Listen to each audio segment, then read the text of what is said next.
¿Qué tal? ¿Cómo están? Bienvenidos a su canal, La salud de los niños, los adolescentes y la familia. Bueno, el día de hoy toca una cápsula que es muy interesante porque son las chicas de 10 a 14 años. ¿Cuáles son todos estos cambios puberales que se presentan en esta etapa? Y fíjense que uno muy inicial que las mamás detectan sobre todo en los pantalones de las chicas. Ya te está quedando un poquito más justita, estás comiendo de más y no, en realidad es la redistribución de la grasa corporal. Es decir, en esta etapa de la vida, la grasa va movilizándose dentro del cuerpo sin que realmente sea una ganancia de grasa o una ganancia de peso en la chica. Esto es obviamente por la producción de hormonas sexuales que vienen desde el hipotálamo, es decir, desde una glándula que hay en el cerebro, la hipófisis, y que los órganos blancos también es la grasa. Entonces vamos a tener una distribución, principalmente en el caso de las mujeres, en cadera, en el busto, en la cara, en las piernas. Y bueno, sí, con un poco la pena tengo que decirles a las mamás que también la grasa corporal tiene pues un patrón genético, es decir, que de alguna manera el cuerpo se va a parecer mucho a la distribución de la grasa de la mamá. Entonces, si las mamás somos caderonas, bueno, pues muy probablemente buena parte de esa grasa corporal irá migrando hacia la cadera. Ese es uno de los primeros datos que es muy importante porque muchas mamás de pronto ponen a dieta a las chicas. Y quiero decirles que la grasa corporal es fundamental para el crecimiento y desarrollo en esta etapa puberal. Es decir, que necesitamos aproximadamente un 2% de grasa magra para que todo este sistema que principalmente también las hormonas sexuales utilizan, pueda desencadenarse. Por eso es que, por ejemplo, las chicas atléticas que tienen muy poca grasa o que están en ejercicios de alto rendimiento, bueno, tardan más en tener estos cambios puberales. Un segundo cambio muy importante, que es cuando ya en la familia la misma chica se da cuenta, es el botón mamario. Es esta dureza que aparece detrás del pezón, que pues aproximadamente será como una moneda de 50 centavos detrás del pezón, dura, que la chica la refiere como una molestia, incomodidad, algunas de ellas una sensación de dolor. No hay que hacer absolutamente nada, por favor. No hay que poner ungüentos, cremas, pomadas, sobadita, nada de esas cosas. Lo único que hay que hacer es dar un analgésico. Y pues sí, obviamente llevarla con su médico de adolescentes, su pediatra, porque bueno, es el inicio puberal.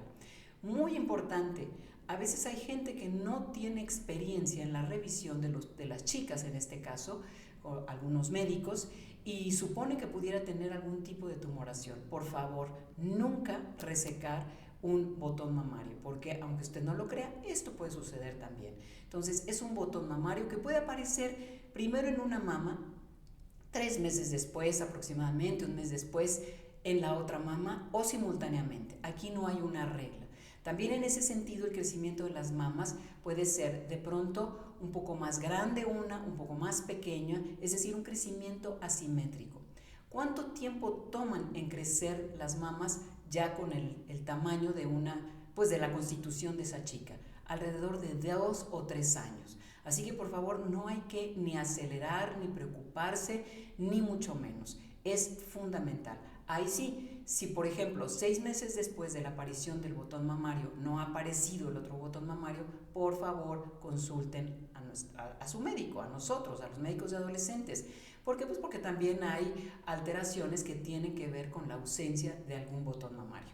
Pero fisiológicamente, es decir, normalmente aparecen los dos botones mamarios y esto es un crecimiento progresivo. Este es el momento en el que la chica tiene que empezar a utilizar un corpiño de algodón. ¿Para qué? Para empezar a percibir este futuro uso del brasier, que sobre todo el crecimiento de las mamas puede ser un crecimiento rápido porque la mama tiene el crecimiento a expensas de grasa.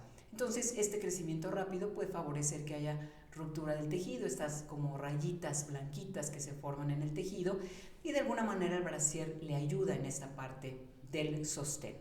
Otro tercer dato es la aparición del vello púbico. El vello púbico, que es un vello delgadito, como este vellito de los bebés cuando nacen, como lanugo, que progresivamente a lo largo de estos 3-4 años puberales se va haciendo mucho más oscuro, rizado y grueso. Entonces adquiere la forma ginecoide, es decir, esta forma femenina del vello púbico, que es el triángulo invertido. Otro factor muy importante es la menarca, es decir, esa primera menstruación. La menarca llega aproximadamente 2 años y medio después de que apareció el botón mamario. Este primer sangrado menstrual, que puede ser irregular, es decir, puede presentarse y al año se presenta la segunda menstruación. O bien puede ser irregular, en el que se presenta en un mes, 2 meses no, un tercer mes sí. Y esto no significa que la chica tenga una alteración. Por favor, no den hormonales en estos primeros 2 a 3 años, porque los ciclos se van regularizando conforme va madurando algo que los médicos llamamos el eje hipotálamo-hipófisis-ovario, que significa que también las hormonas sexuales y los órganos sexuales internos pues requieren esta fase de maduración. Esto es fundamental saberlo, conocerlo, sobre todo porque como mamás podemos ayudar a las chicas en este crecimiento y desarrollo. Uno de los factores también muy importantes en el crecimiento es la estatura. ¿Cuánto van a crecer las chicas en esta fase puberal? Bueno, pues les estoy preparando una siguiente cápsula especialmente para el crecimiento. Les agradezco muchísimo su atención y nos vemos aquí en este canal de YouTube, en el que por favor suscríbanse, den los likes. Les agradezco mucho. Gracias.